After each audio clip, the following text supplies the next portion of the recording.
Habits of Mind Adolescent Student Survey by Jennifer Kahler. Demographics in the fall, 60% will be 12th graders and 40% will be others. I am presently 60% 17 and 40% 18. 100% of the people that took the survey were female. Then we have 70% thought their school was suburban and 30% considered their schools to be urban. In school, the students mostly made 90% B's and 10% A's. My main strength is the highest was 50% in academic, 40% in leadership, and 10% athletic. For my student survey questions, my results were as follows.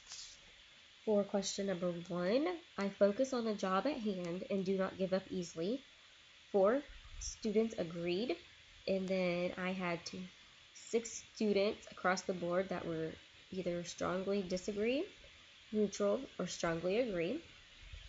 Question number 2, I consider both consequences and alternatives before I make a decision and act upon it. I had 4 students agree, and then my lowest was 1 at disagree.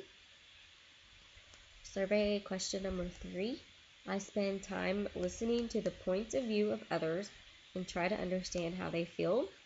My highest was agree at 7 students, and 3 was the lowest at strongly agree.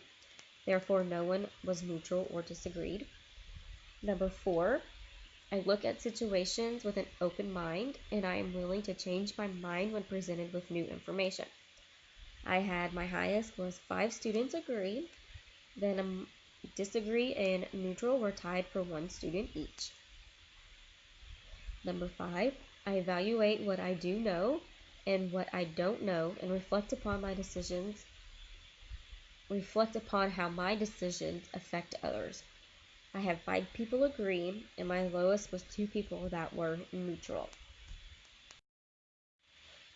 Number 6, I strive for excellence in everything I do and will rework tasks to improve my final results. I had 5 people that strongly agree and 1 person that disagreed with the statement. Number 7, I ask questions to fill in gaps in my learning in order to produce answers to problems. My highest was 4 at neutral, and then my lowest were tied at 3 for agree and 3 for strongly agree. Number 8, I learn from previous experiences and use this knowledge to solve new challenges. My highest was 6 at strongly agree and 4 at agree. Number 9, I communicate clearly in both written and oral form and support my statements with explanations, comparisons, and/or evidence. My highest was 4 at neutral, and the lowest person was 1 at disagree. Everyone else was either agree or strongly agree.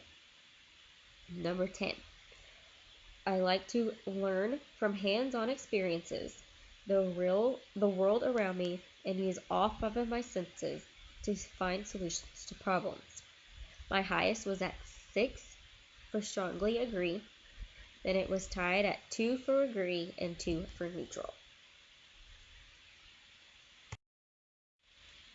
Number 11, I challenge myself to create new techniques or solutions and am accepting of criticism from others to help me grow. I had 6 students with agree, and then I had tied 1 student for disagree and 1 student for neutral as my lowest. Number 12, I enjoy figuring things out by myself, and I am passionate about learning. I had 4 students at agree, and then I was tied for 3 students at neutral and 3 students at strongly agree. Number 13, I am willing to try new things, and I view setbacks as challenging and an opportunity for growth. I had 2 highs, 4 people at agree, 4 people at strongly agree, and my lowest was 2 at neutral. Number 14, I am able to laugh at myself and have the ability to find humor in situations. My highest was 6 at agree and 4 at strongly agree, Nobody was neutral or disagreed. Number 15. I am a team player because I realize many people working together is better than working alone. My highest was 5 at agree, and then I had two categories tied, one at disagree and one at neutral. For my last question, number 16, I learn from my mistakes, and when I don't know something, I enjoy finding/learning the answers. I had these tied at 5 people for agree, 5 for strongly agree, no one was neutral or disagreed. To get my results for my survey, I sent them out to my future teacher internship students. While I do have guys in this class, my female students were the first 10 to answer. For question number 1, I was not surprised that I had 2 students answer disagree, as most teenagers struggle with focusing at what is in front of them because they are too busy worried about other things. I found question number 2 to be funny. Long story short, some of my FTI students skipped going off campus one day last year and got caught. So I would have thought the percentages for neutral would have been higher than the strongly agree category, but then again, it also fell back on exactly which FTI students took the survey. For question 3 and 4, I am surprised the findings were not more neutral or disagree. While I know they do listen to each other and try to keep an open mind, they are not very good at this. Teenagers in my school in general are not very good at this, but I am glad that some do believe they are open-minded, and I can see that we need to work on this. Questions 5, 6, and 7, I feel based on my knowledge of my FTI students that their answers for either being neutral, agree, and strongly agree were correct. Knock on wood, for the most part, I do have good students that do try to make the best grades possible and will question me if they don't understand something so that they can't finish their assignments. For question 8, I do believe my students learn from their mistakes and try to move past it. For question number 9, I like how the majority of students were neutral. Most of them are in the middle of communication. I think it really depends on what task they are doing and what they're working on for them to be good at either written or oral.